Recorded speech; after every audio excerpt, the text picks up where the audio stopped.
My name is Vicky, and I'm 35 years old. I run an Italian restaurant that started as a small secondhand shop. After 10 years, it's now a popular place. We've moved to a bigger, better location, and I have about 20 staff members. My husband, Lee, is 38, and we've been married for 5 years. Lee was one of our regular customers when the restaurant was still small.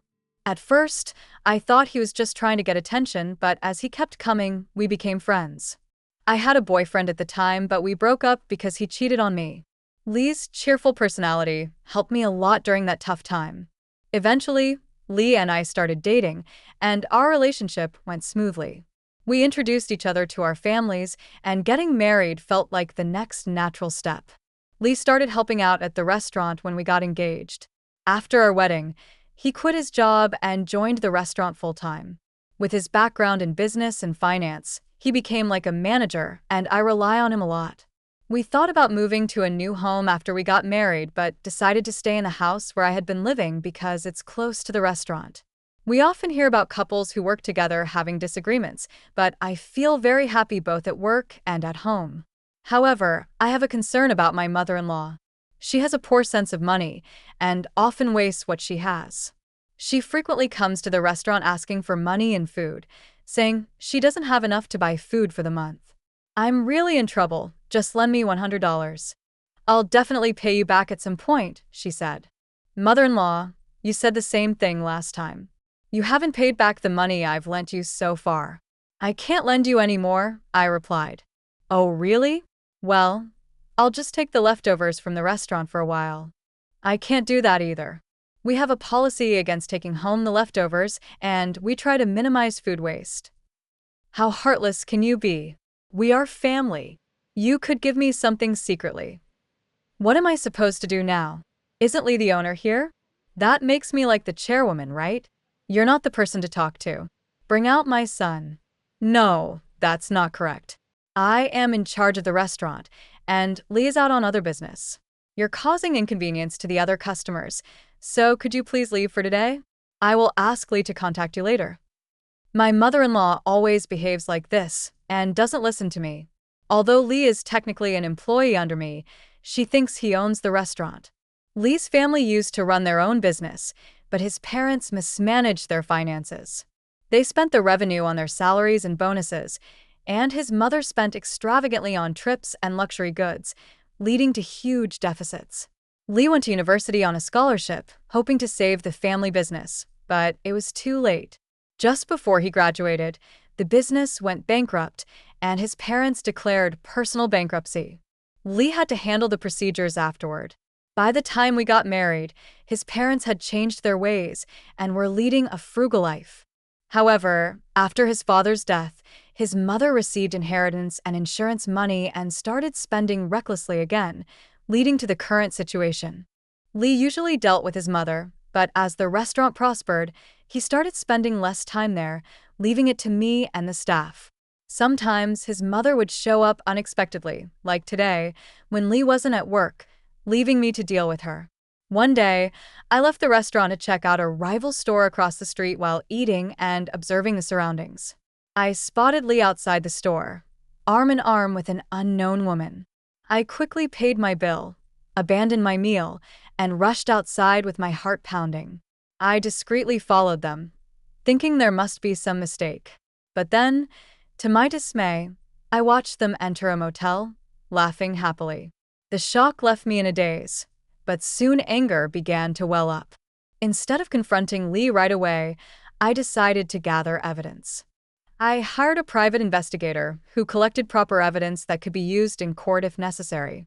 The investigation revealed that Lee had been frequently meeting this woman while neglecting work. Once I had the evidence, I confronted Lee. Lee, are you hiding anything from me? What are you talking about? Of course not. I wanted to believe that, but can you explain this? I handed him the envelope containing evidence of his affair. Upon seeing the contents, Lee turned pale. When did you get this? I had a private investigator looking into it. I can't believe you've been fooling around instead of working. You're the paycheck thief. How are you planning to make up for this? Vicky, please calm down. Let's talk about this. It was just a fling, a moment of weakness. I only love you, Vicky, and I'll break up with her. Forgive me. The shop needs me, right? You know I can't stand people who cheat, right? We promised each other never to cheat. There's no convincing me when someone breaks that promise. Following our conversation, Leah and I decided to get a divorce. Since I've been living in this house since before our marriage, Lee will need to move back to his parents' house or find a new one by the end of the month.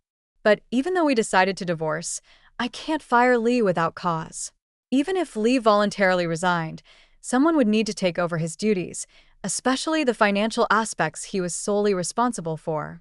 Moreover, I had already planned to go on a business trip for negotiations the next day, so I had to leave the shop in Lee's hands. I couldn't have predicted the outrageous events that were about to unfold. The negotiation went smoothly, without any major hitches. When I checked my phone, there was an SMS waiting for me. Assuming it was from an employee or someone else, I opened the message to find it was from my mother-in-law. I heard from my son you're getting a divorce. I'll be moving in with my son, so you'll have to move out. I'll throw out your belongings, so keep that in mind. As compensation for all these years, hand over the restaurant. I'll take the car too. Stunned by the message, I immediately called my mother-in-law. However, I was greeted with an automatic response stating that my call couldn't be connected due to the customer's request blocking my call. Even when I tried to call via WhatsApp, it would ring for a while before getting disconnected, showing no response. The messages weren't marked as read, so it seemed like she had blocked me on WhatsApp as well. I tried to reach out to the shop too, but couldn't get through as it was lunchtime and busy. Unable to bear staying where I was, I decided to rush back to the restaurant. Meanwhile, my mother-in-law, as she had declared she would do, had thrown away all of my belongings in the house, taken my luxury car for a joyride, and was heading towards the restaurant. When my mother-in-law arrived at the restaurant, she barged into the back office, ignoring the protests of the staff. "Ma'am, please go back to the customer area. This area is off-limits to anyone not employed here." "What are you talking about? I'm the parent of the owner here, which basically makes me an owner too." Some of the employees who remembered her took action, gathering the main staff and calling the manager. One of the employees called me on my cell phone. "Vicky, it's an emergency. The manager's mom is claiming that she's the owner of this place, and she's entered the back office." "Huh? I'm on my way now." "I'll be there soon, so just try to hold her back at the store." My husband Lee, who had been called by the employees, was in a frenzy trying to handle my mother-in-law in the back. "Mom, you shouldn't have come here. Let's go out the back door and talk." "What are you talking about, Lee? This is why your wife takes you for granted. Aren't you getting a divorce? I was asked to help with moving, so I threw away all of your wife's things. Let's live together from today, now that the troublesome wife is gone. This restaurant is ours." The absurd statements from my mother-in-law caused a stir among the employees gathered in the back.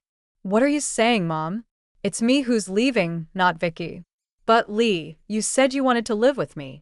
You're the owner of this place, and the house is yours too, right?" The employees, realizing the situation, were furious. When I arrived back in a hurry, I found my mother-in-law and husband being confronted by the employees at the back office entrance. "What have you done with our boss? This isn't your restaurant." Apologizing, I decided to explain the truth to my mother-in-law once again. "Mother-in-law, as I've explained before, this restaurant was originally opened by my parents. My father passed away before I became an adult, and since then, my mother has been running the place. When I got engaged, she had a car accident and became wheelchair-bound due to the aftereffects, so she couldn't have come here. My younger brother and his wife decided to take care of my mother, and I took over the restaurant with the long-standing staff members to protect it. Lee started helping with this place around that time. But Lee is the manager and you're the owner, right?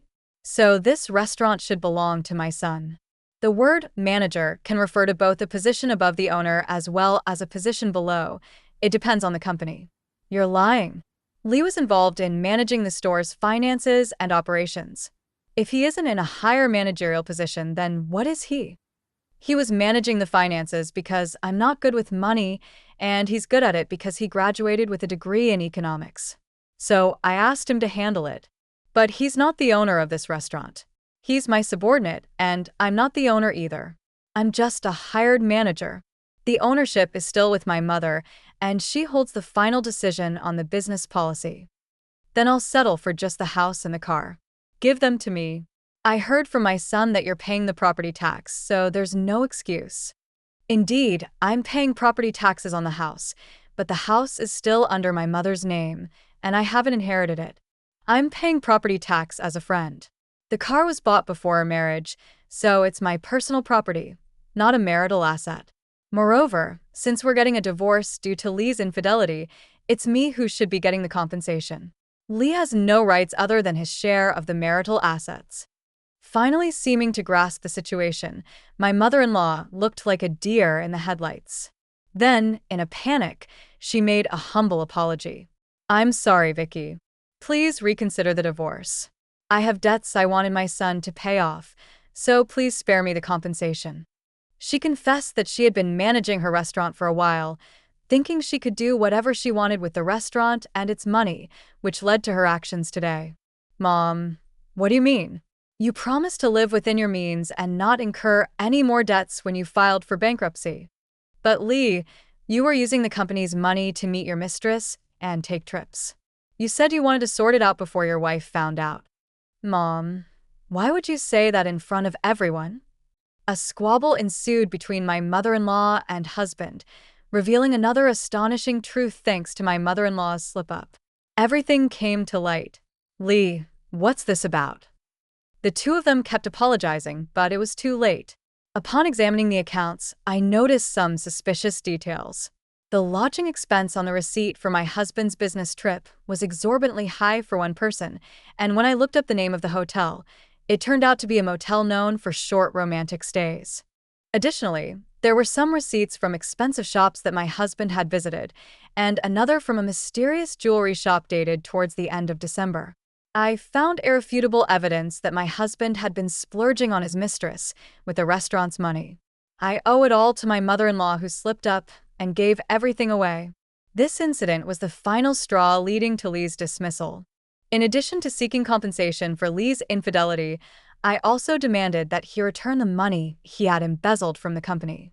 As for my mother-in-law, I demanded compensation for the belongings she disposed of when she invaded my house, and the cost of repairs to my car, which she damaged while using it without my permission, and a nuisance fee for disrupting my business. All these matters were recorded in a notarized document. Thanks to the attorney affiliated with the detective agency handling everything, including the divorce proceedings, I was able to sit back and wait while Lee and my mother-in-law headed towards financial ruin. Following that, my ex-husband Lee and my mother-in-law came to visit me. We're really struggling to make ends meet because of the compensation payments. Could you consider reducing them? I have no idea. IDE, you should consult with the lawyer about that, not me. But we are really struggling even to afford food. We can't apply for welfare because we're working and we have to pay taxes on what we earn. In that case, you should contact a food bank. They can provide you with food that would otherwise be discarded even though it's still edible. Why do we have to go to such an unknown place? You're being so cold. We're family.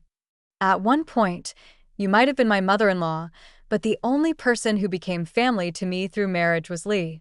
And we're divorced now, so you're a stranger to me. Besides, you did such terrible things to me, and I have no obligation to help you. If there's anything regarding the compensation payments, please communicate through the lawyer from now on. I'll call the police if need be. The experience of being cheated on again and having the company's money squandered has added another trauma to my experiences of love and marriage.